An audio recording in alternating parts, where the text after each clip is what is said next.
Hello, this is Mrs. Newbar, and let's work on our penmanship. So, what would a clock be without numbers?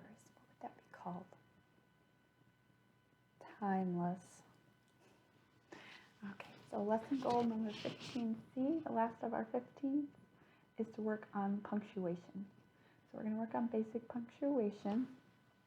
I know you're just beginning printing and you're going to be doing sentences and things, but basically punctuation is used at the end of sentences, sometimes in the middle, and it's important to know how to create, to not only create them, but also write them. So this will be called an exclamation point. We're going to practice that. Exclamation point's pretty easy. It's a straight vertical line with a dot at the bottom. Question mark. The question mark is going to be kind of like when we did our three. We have a curve, straight line, and a period at the bottom, or a dot. So we have quotation marks. They go either way, little curves at the top. They're used if you're ever reading a book and you have somebody that says, she said, I like to run fast. They'll put quotation marks, or sometimes you'll say air quotes, as they say, right? So different things you learned. We have a money sign. You might do that when you go into money and math class. It's good to know a money sign. Basically, a money sign is like an S with like a number 1 through it. That's all it is. This is what we call a number sign, or a hashtag they're using it for now. Hashtag, all that fancy social media stuff. We have a colon, has 2, period, 2 dots, semicolon. There's a difference there. You're going to learn that in English class. We have a comma, and the last one's a dot, or in fancy English terms, they say period. Okay, so that's basic punctuation, and that's our lesson for today. So if you haven't already, make sure you're giving me L. L with your head, neck, back, and arms resting flat. Hopefully you did some warm-up.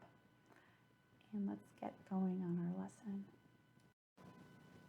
Hopefully you have your pen ready to go. You have number 15C, punctuation practice. That's a big word, punctuation practice. You're going to trace over the symbols by staying in the lines and then trying some on your own. There's something under my paper. 1 second. I don't like to write with stuff underneath it, so I gotta get rid of that. Because I don't know what that was, eraser or something. Okay, so first thing's your explanation point. That's always nice to say. Say explanation point with me. So basically, it's almost a straight line to the bottom, but you gotta leave some space, and then you just do a dot right on that baseline. So nice straight line down, leave some space, and a dot, explanation point. Now in English, we usually just use an explanation point at the end of when you're excited. And then if you're learning Spanish, Spanish does like an opposite explanation point at the beginning, and they have this at the end. So that's really interesting. Explanation points. Okay, so you're going to just trace with me. Now you can actually kind of draw a dot, or you can just go dot, either way. Some people like to do the dots. Some people get fancy and they'll make a circle, or they'll put a heart on it. They get real fancy with their handwriting. Okay, so there's lots of room to go through your explanation points all the way to the end. Next thing is we have a question mark. So whenever you ask the question, you put a question mark at the end.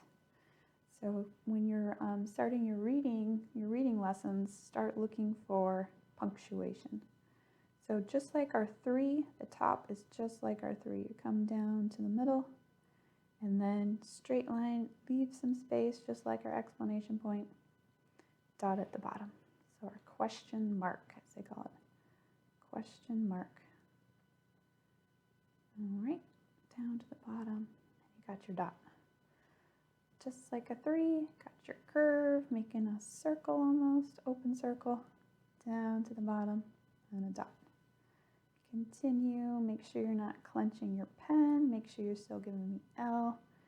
It's got to focus, there's lots of stuff to focus on, but basically if you start off with good penmanship habits, they're going to continue with you.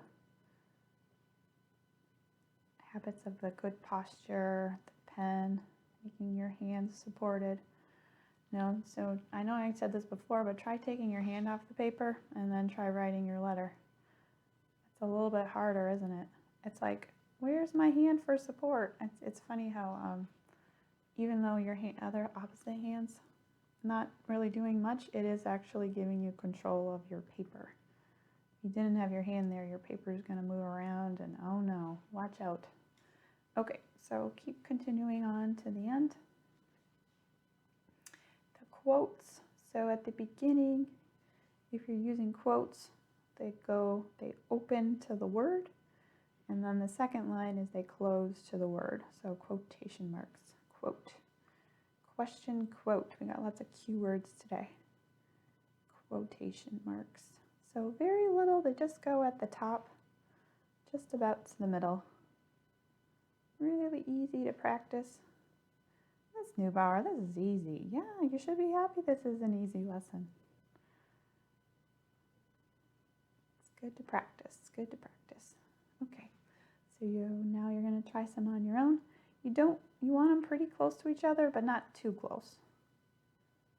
And if you see on your keyboard, they do more of they'll do like a curve, like a curly curve, like some computer fonts will do that. That's the same thing.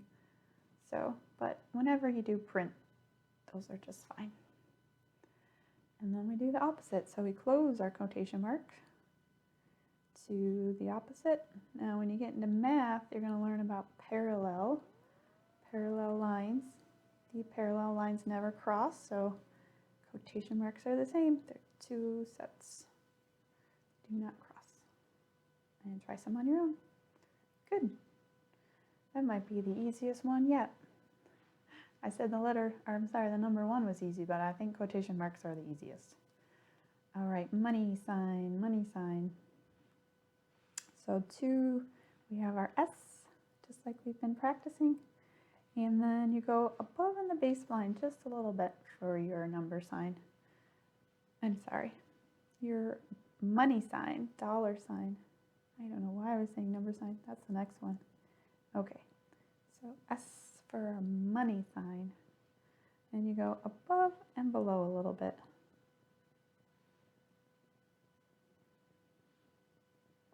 So S, practicing your S's again, even though you didn't know you were going to practice S today, you are. And then straight vertical line down through. S makes money sign, dollar sign. Maybe a dollar sign when we're dealing with currency, that's a dollar. So dollar sign, money sign, if you say that. Usually they're about the same. Dollar sign. There is a cent sign, but nobody really uses that anymore. So maybe when you, well, I mean, they use it, but just not very often. In math class, you'll probably practice that. Okay, so we're just doing basic symbols. If you look on your keyboard above your numbers, there's way more symbols that you're going to have to learn how to do. But I just thought we'd just do the basic ones. So S for dollar sign or money sign, and a line down. Good. So you're going to continue on with that same symbol. Okay, so now we have our number sign or pound sign, hashtag. They're all kind of using that same one. So we have two diagonals. Remember, we talked about parallel. You want to keep the same width all the way down. And then we do two across. So kind of in the middle, maybe a little above the middle. So definitely on an angle. Good, so trace over mine. Your hand might be getting a little tired, so try not to clench it. Okay, keep with your number sign, pound sign, hashtag penmanship. P is for print. Okay, and the last one, trace. You're getting a little faster. Your hands are getting used to doing these diagonals and horizontals. Okay, so practice some on your own. Now you want to give yourself some space because remember you have to come over. So usually with number signs they go in the front, so you don't have to worry about writing them next to something. They're usually by themselves in the front, kind of like a capital. The last thing, which I'm sure you're really going to go over in your English lessons, is our colon. So colon, basically you do a dot at the dash line, a dot on the baseline, and you try to have them above each other. That's pretty easy. Dot, dot, dot, dot. All right. And then we have a comma. So comma, comma, comma, comma. Commas usually goes in the sentence to separate different parts of your sentence, and your English teacher lessons will definitely go over that. Comma. It's smaller than the quotations, and then sometimes you'll see some of the fonts will do a dot and then it comes down. That's really fancy. That takes a long time. It's just easier to go boop. Okay. Last thing is the semicolon.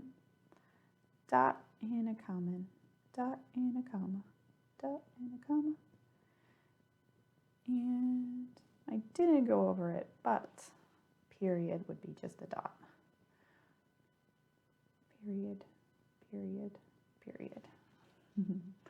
I figured that was the easy one, but I wanted to make sure we went over enough basic penmanship. Okay, so for your practice, you're going to continue on your explanation points, then your question marks, your quotation marks, your dollar money sign, and your number, pound, hashtag sign, colon, commas, semicolons, and periods. So lots to practice, lots of punctuation. Okay, well, I feel like we've really accomplished our goal. This is the last one of 15. 15C was to learn about the basics and to write the basics of penmanship. I'm sorry, penmanship, punctuation, wrong P. Although both of the words are very beautiful to write. Okay, and remember to keep practicing and progress over perfection. See you later.